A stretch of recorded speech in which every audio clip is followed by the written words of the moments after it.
భూమిపై ఎక్కడ చూసినా చెట్లు కనిపిస్తాయి. నీరు లేని ఎడారుల్లో కూడా రకరకాల చెట్లను చూస్తుంటాం. కానీ పర్వతాలపై చెట్లు కనిపించవు. ఎందుకిలా?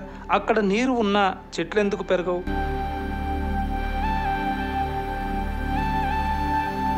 అత్యంత ఎత్తుగా ఉండే పర్వతాలపై చెట్లు పెద్దగా పెరగకపోవడానికి ప్రధాన కారణం అక్కడి తీవ్రమైన వాతావరణ పరిస్థితులే.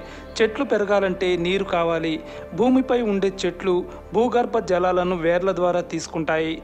పర్వతాలు ఎత్తుగా ఉంటాయి కాబట్టి అక్కడ భూగర్భ జలాలు పెద్దగా లభించవు. ఒకవేళ లభించినా అవి గడ్డకట్టి ఉంటాయి. అదే సమయంలో పర్వతాలపై ఉండే మంచు నీరులాగా మారదు, అది కూడా గడ్డకట్టి ఉంటుంది. కాబట్టి దాన్ని చెట్లు నీరులాగా తీసుకోలేవు. ఈ పరిస్థితుల్లో చెట్లు క్రమంగా ఎండిపోతాయి.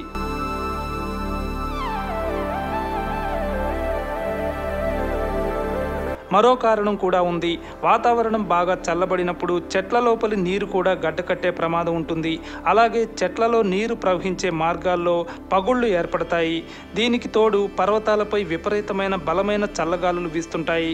ఒక్కోసారి మంచు తుఫాను రాగలదు. కొన్నిసార్లు మంచు దిబ్బలు విరిగి పడుతుంటాయి. ఇలా చెట్లు పెరిగేందుకు వాతావరణం ఏమాత్రం అనుకూలంగా ఉండదు.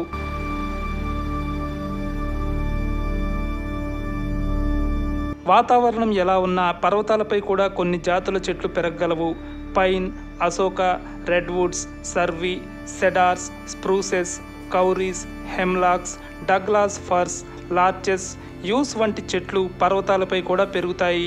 ఇవి వాతావరణాన్ని బట్టి తమలో మార్పులు చేసుకుంటాయి. ఇవి నీరు లేకపోయినా చాలా కాలం బతికి ఉండగలవు.